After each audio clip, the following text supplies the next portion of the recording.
So good evening everyone. We were talking about Butterworth filter approximations in the last lecture, and we completed what a Butterworth filter approximation is, right? There is another approximation which is called as Chebyshev approximation that we are going to look at. Okay, so we'll today see what Chebyshev filters are and what this Chebyshev approximation is like. So similar to Butterworth approximation, we will see the properties of this Chebyshev approximation technique, okay, or low pass Chebyshev filters. So again, I'm telling you whatever properties we are seeing about low pass filters, the same properties are applicable, or in the same way we can design your high pass filters also, high pass or band pass filters also. So this Chebyshev filter, if you compare all the filter approximation, this Chebyshev filter is the most optimum filter, okay, by optimum, but leaving this elliptical filter, okay. The elliptic filter is the most optimum one, but if you actually compare your Butterworth filter and your Chebyshev filter, Chebyshev is optimum, meaning that for a given n delta p and delta s, optimum means for a given delta p, delta s and the order of the filter, the Chebyshev filter will give the narrowest transition band. Narrowest transition band. Okay, this is the meaning of optimum. If we have the same specifications, that is delta p, delta s, omega p, omega s, and the order of the filter, Chebyshev, if you compare it with a Butterworth filter, it will give the narrowest transition band. Okay, another difference between a Chebyshev filter and a Butterworth filter is that Chebyshev filters are they actually have ripple in the pass band. Okay, so instead of monotonicity in the pass band and the stop band, for Butterworth filter, if you remember, we can represent the Butterworth filter like this. So this is your pass band and this is the stop band. Butterworth filter actually look like this, right? There is monotonicity, meaning there is no maxima and minima in the pass band and stop band. There are no ripples. But in the case of a Chebyshev filter, you will have ripples maybe in the pass band or maybe in the stop band. Okay, so whenever you have, there are two types of Chebyshev filters actually. In type 1 Chebyshev filter, there are ripples in the pass band and monotonicity in the stop band. So this is a type 1 Chebyshev filter. And in type 2 Chebyshev filter, you have monotonicity in the pass band but ripples in the stop band. Okay, but we are just going to look at type 1 Chebyshev filter, which has ripples in the pass band and monotonicity in the stop band. Okay, another point that you have to note about a Chebyshev filter is these ripples that are there in the pass band for a Chebyshev filter, they will reach equal amplitude. The maxima will reach equal amplitude and the minima will reach equal amplitude. So this is going to be the same, right? So this is an important characteristic of your Chebyshev filter, right? So we'll just move on to the important characteristics of your Chebyshev filter, starting with how the transfer function of this Chebyshev filter looks like, right? So we'll represent that transfer function as HA of j omega is equal to A upon under root 1 plus epsilon square Cn square omega by omega p. Okay, so this is the transfer function of your Chebyshev filter. Okay, HA of j omega is A upon under root 1 plus epsilon square Cn square omega by omega p, where n, everyone knows, is the order of the filter, right? We will represent this ratio, that is omega by omega p, as x, just to simplify the equation. So this is going to be A upon under root 1 plus epsilon square Cn square of x, where x is nothing but omega by omega p. Okay, this term Cn of x is a very important term, and the behavior of your Chebyshev filter is actually going to depend upon this Cn of x, and this Cn of x is called as the Chebyshev polynomial. Chebyshev polynomial. Okay, this Cn of x, the Chebyshev polynomial, is defined as cos of n cos inverse x when mod x is less than 1. Mod x less than 1 means what? X lies between -1 to +1, right? So when x lies between -1 to +1, your Cn of x, the Chebyshev polynomial, the equation is going to be cos of n cos inverse x. What do you mean by when I say that x lies between -1 to +1? X is actually your omega by omega p, right? So I can say that omega by omega p lies between -1 to +1, or omega p less than omega p, right?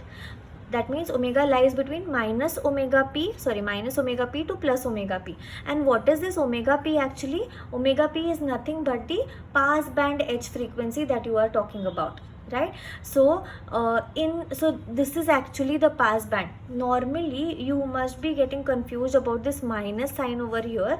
So minus sign is nothing but a negative frequency which practically does not exist, but whenever we mathematically talk about filters, we usually take into consideration the negative frequencies also. Okay, so instead of see, this is your pass band, right? And we generally so this is your low pass filter, this is your omega p, this is your omega s, and we generally represent this pass band by the frequencies in the range of 0 to omega p.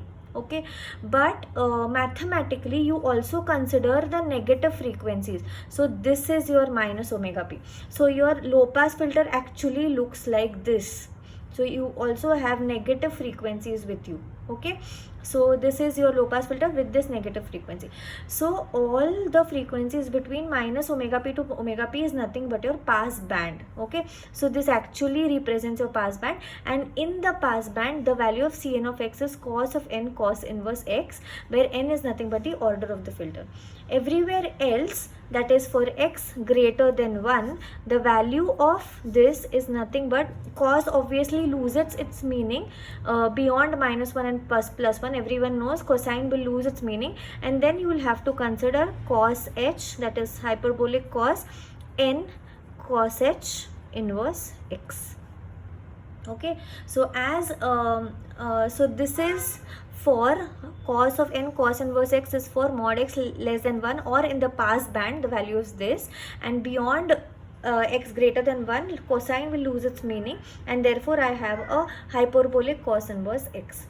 Okay, now we all know that this cosine function is oscillatory in nature, right? And because of this oscillatory nature of cos inverse x, it will give rise to oscillations or ripples in the pass band. Because this cos x is oscillatory in nature, that is the reason why in pass band you are getting these oscillations. Okay, and after the pass band the behavior is this, which is not oscillatory, and therefore you get monotonicity.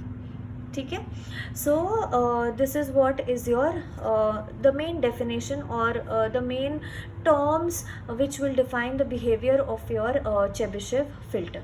Okay, so let us see, dive deep into your Chebyshev polynomial and see how the behavior of this Chebyshev polynomial is for different values of n, the order of the filter. Okay, so if this is a Chebyshev polynomial, I'm just concentrating upon the values between -1 and 1, that is between minus omega p to omega p, or in this pass band. Okay, so let us see for different values of n. Okay, so for example, if n is equal to 0, it does not practically make any sense, but if n is equal to 0, what will be your C0 of x? It will be cos of 0 cos inverse x, or cos 0, which is equal to 1. So cos 0 of x is equal to 1. If I substitute n equal to 1, first order filter, it is going to be substitute n equal to 1 here, so cos of cos inverse x, right? So cos of cos inverse x will give you an x, right? Similarly, if I have C2 of x, that is second order filter, then I am going to get cos of 2 cos inverse x, right? For this, if this term cos inverse x, if I substitute that as theta, okay, so let cos inverse x be equal to theta, right? So what will be x? X will actually be cos of theta. So this is going to be give me cos of 2 theta, right? What is cos 2 theta? It is 2 cos square theta minus 1, right? Or what is cos theta actually? Cos theta is actually x, so back substitute 2x square minus 1, okay? So this C2 of x is actually 2x square minus 1. Similarly, I can have C3 of x as equal to cos of 3 theta, right? That is cos of 3 cos inverse x. Again, if cos inverse x, if I keep it as theta, I am going to get a cos 3 theta.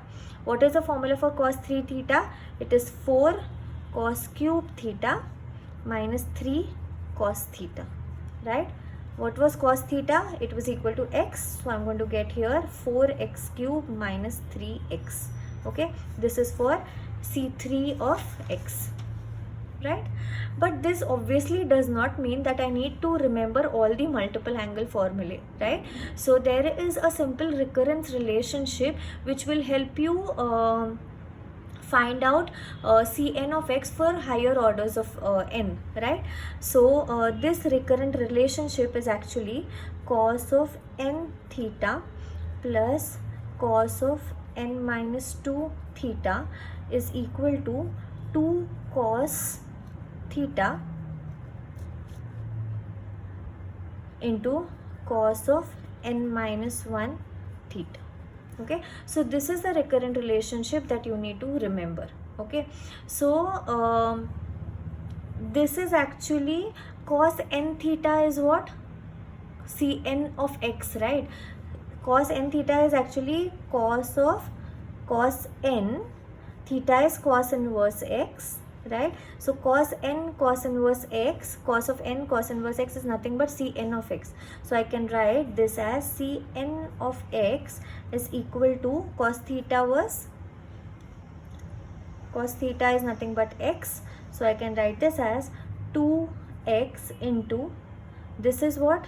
C n minus 1 x, right? So this is n minus 1, this is going to be x cos of cos inverse x, minus this is nothing but C n minus 2 of x. Okay, so this is the recurrent relationship that you need to remember, and this can be used in order to find out Cn of x for any order polynomial.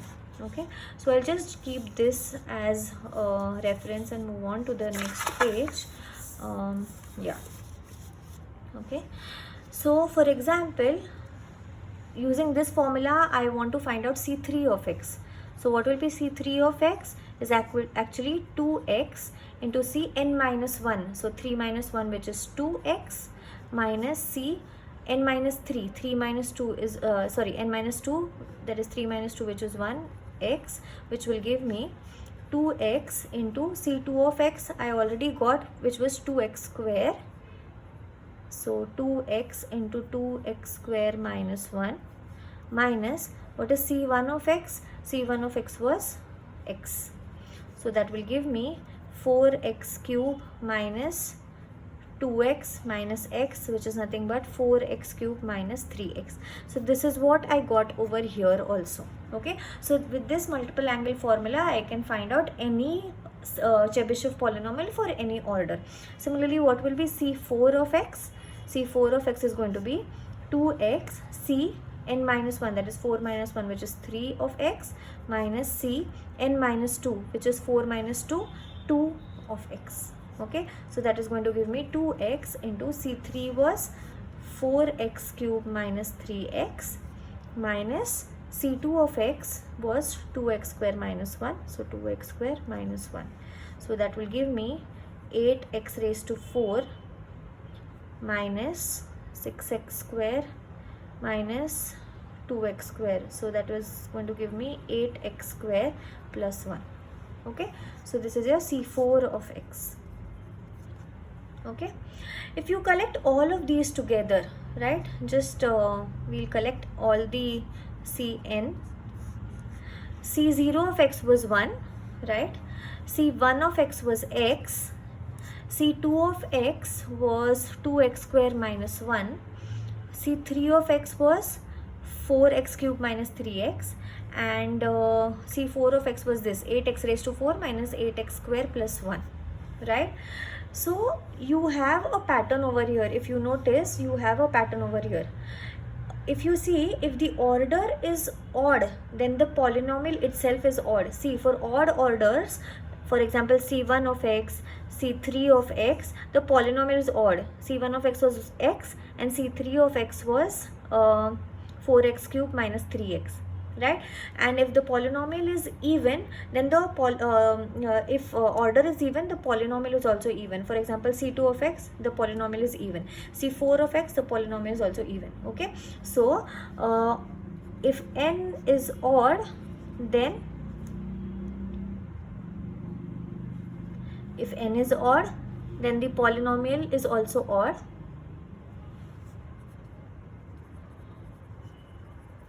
And if n is even, the polynomial is also even. Okay. Another thing that you need to notice here is that Cn of 0 is equal to 0 if n is odd. Okay.